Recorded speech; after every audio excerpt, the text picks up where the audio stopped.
Hello everyone, আসসালামু আলাইকুম। রুহি কিচেনে আপনাদেরকে স্বাগত জানাই। আজকে আপনাদের সাথে একটা রেসিপি শেয়ার করব, সেটা হলো চিংড়ি মাছের মালাইকারি।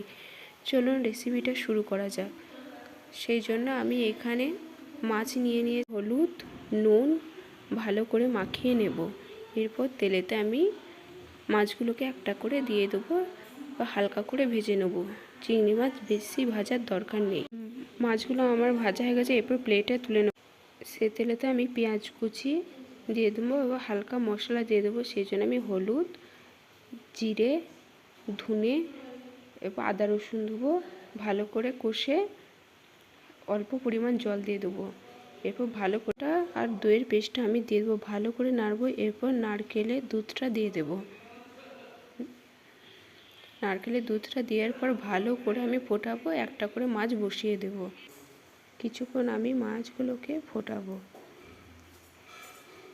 এরপর আমার চিকেন মালাইকারি তৈরি। এরপর আমি প্লেটেতে তুলে নেব।